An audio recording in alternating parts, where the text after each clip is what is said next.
No primeiro jornal temos hoje mais um dos pequenos partidos que não estão representados no Parlamento, mas que concorrem às eleições de 5 de junho. Agora é a vez do Partido Nacional Renovador, partido nacionalista e que defende a pátria e o trabalho como valores essenciais. Boa tarde, José Pinto Coelho. Muito obrigado por ter vindo ao primeiro jornal. Comecemos pela pátria.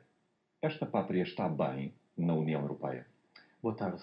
Esta pátria está mal, está doente, está enferma e, naturalmente, está mal dentro da União Europeia, que é federalista. Esta pátria tem a soberania cada dia mais mutilada. Desde logo, não temos fronteiras. O PNR sempre se insurgiu contra a abertura das nossas fronteiras e que permite que qualquer pessoa entre, qualquer coisa entre e sai sem qualquer controle. Éramos acusados de tudo e mais alguma coisa. A verdade é que hoje em dia muitos países europeus já começam a retomar o controle nas fronteiras. Por exemplo? Já começam, por exemplo, a Dinamarca. Basta uma ir à Dinamarca e já há postos fronteiriços. Em ocasiões especiais. Em ocasiões especiais, mas começam a multiplicar-se. Os governos de França e de Itália já começam a pôr em causa os acordos de Schengen.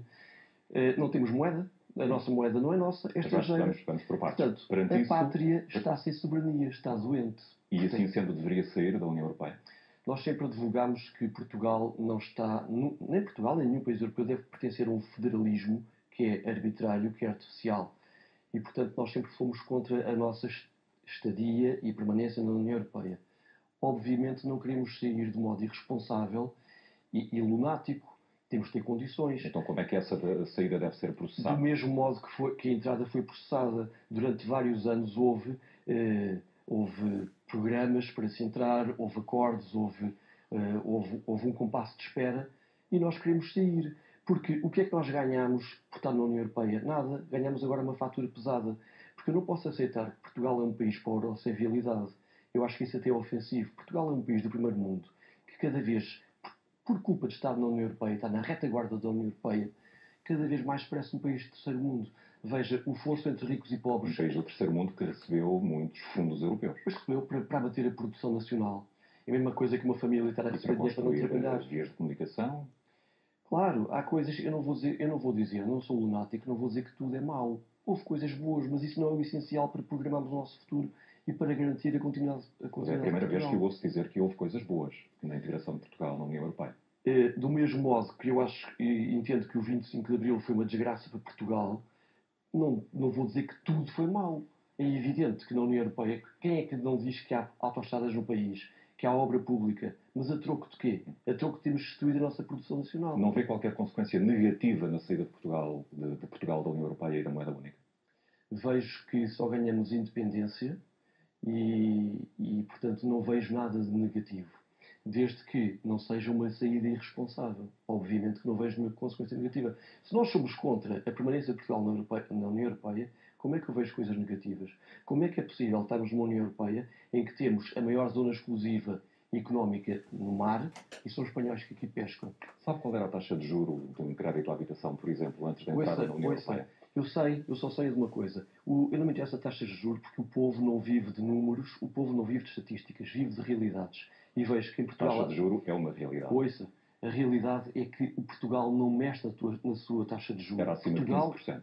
Não me interessa porque, a verdade, nada disso interessa. Porque antes da União Europeia, o que acontece é que tivemos um PREC. O dinheiro que sai do bolso das pessoas não lhe interessa. Ouça, o dinheiro que sai do bolso das pessoas vai para o bolso dos corruptos. Não vale a pena dar uma volta às questões, porque é assim. Tivemos um PREC que arrebentou com o país. Os comunistas roubaram este país até à exaustão. Veio o FMI por culpa do PREC. O FMI entrou 3 vezes em Portugal neste regime. E depois, qual é que foi a nossa salvação? Foi a União Europeia, que nos injetou dinheiro fácil aos milhões por dia. E isso é uma maneira de calar, de embriagar uma nação. Mas não resolveu nada. Não me interessa taxas de juros, etc. Porque a realidade é esta hoje em dia. A vida das pessoas passa também pelas taxas de juros. A vida das pessoas é esta. Os portugueses estão a sair de Portugal. Porque a pátria já lá vamos à imigração. Reconhece algum mérito académico nas análises do professor Medina Carreira, que às vezes até é acusado de algum extremismo? O professor Medina Carreira diz aquilo que nós dizemos. O professor Medina Carreira diz assim: já vi que lhe reconhece mérito académico. E ele diz assim: a saída do euro é uma coisa tão séria que nem dá para pensar nisso. Portugal teria grandes dificuldades em aceder a financiamento externo, a economia desmoronava-se como um castelo de cartas e a pobreza, inevitavelmente, aumentaria no país. Ouça, o facto de Concorda com reconhecer... isto? Não. O facto... Não, porque as coisas não são postas assim, sim ou não. O facto de reconhecer mérito académico do professor Medina Carreira, claro, ele é especialista em economia, não significa que seja a única visão e a visão mais válida. A verdade é que nós não estamos a advogar a saída do euro de modo, estou sempre a dizer, de modo irresponsável, de pé para a mão. Agora, um país que não tem moeda própria, não posso... O que o professor Medina Carreira não diz deixa é que... acabar, não deixa acabar. O que o professor Medina Carreira diz é que não há forma responsável de sair do euro. Desculpe, não acredito em fórmulas únicas e em políticas de facto consumado. É um atestado de minoridade dizer que o caminho é só este e não há outro caminho. Porque a verdade é que o professor Medina Carreira também é o próprio a dizer que Portugal chegou à bancarrota na Primeira República e está a voltar à bancarrota. E ele próprio, que é insuspeito, diz que só durante o Estado Novo é que as contas estavam equilibradas. O que é facto é que estes políticos que temos tido rebentaram a economia do país. É neles que queremos expor as soluções? Não, não é neles. As soluções não passam por isto, não passa pelo federalismo, não passa pelo euro, etc. Não passam por este acordo com a Troika também? Não passam por este acordo com a Troika. Não teria assinado? Eu assim não consigo desenvolver um só raciocínio. Eu já tive... Eu queria perceber todas as suas ideias em várias áreas. Mas não é possível perceber as minhas ideias, não são dadas nem 2 segundos para desenvolver. Teria assinado o acordo com a Troika? Não teria assinado o acordo com a Troika. Porque não é este acordo que nós queremos. O que acontece é que a irresponsabilidade antinacional destes políticos suicidas levaram um estado de insolvência. É um estado que nós nem sequer conhecemos, porque os políticos apenas mentem aos portugueses. Esconderam até à última a nossa dívida externa. Em 2009, nas eleições, eu tive a ocasião de dizer num debate, atenção, os políticos estão a esconder aos portugueses a verdadeira dimensão da dívida. Não se sabe qual é. E só a partir daí é que se começou a falar disso. E como é que isto se resolve, José Produção nacional. Com o regresso à produção nacional? Com certeza. Isso tem efeitos imediatos? Ou seja, não tem, mas é o problema é esse. Mas o problema é persistir no mesmo erro. Nós não podemos persistir no mesmo erro.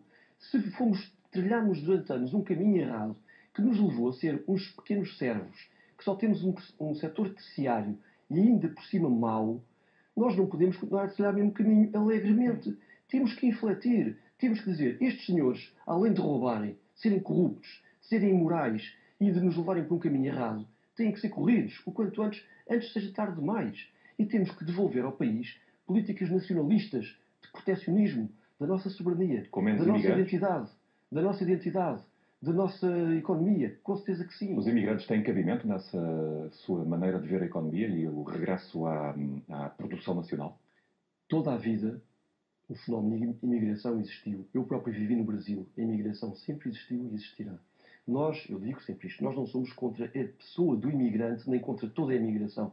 Somos contra políticas completamente irresponsáveis de imigração que põem em causa a identidade nacional, geram tensões sociais. Basta ver em Londres manifestações de muçulmanos... Imagino que tinha na mão o poder de decidir sobre esta matéria, a imigração. Temos ideias claras. Olha, para já, alterava a lei da nacionalidade. Nós defendemos a nacionalidade como os jus sanguíneos como critério único. Ou seja, só é português quem é filho de português e não quem pede nacionalidade. E quanto aos que estão cá?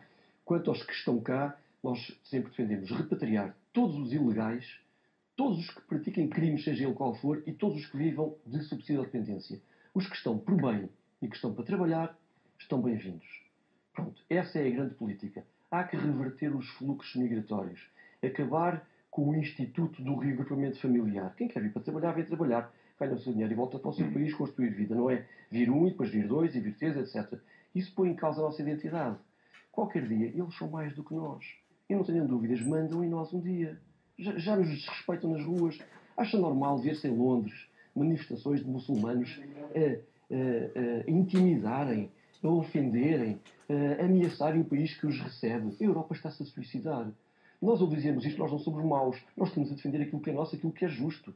Nós estamos a defender contra ataques que estão iminentes e que só um tonto é que não quer ver isso. Tenho uma última pergunta para si, peço-lhe que seja tão breve quanto possível. Um bom resultado nestas eleições seria o quê? Olha, um bom resultado seríamos tomar conta do país. Isso é que era o bom resultado que era necessário. Era dar voz ao nacionalismo rapidamente e à força.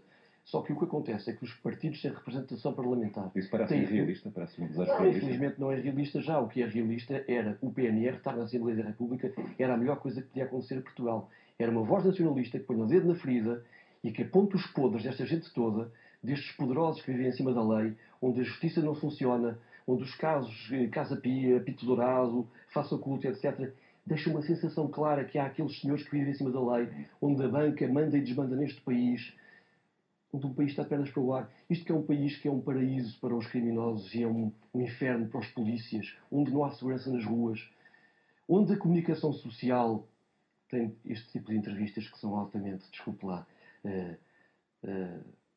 agressivas, quer dizer, é conotar... Não são tempos de antena, se é isso que está a querer dizer.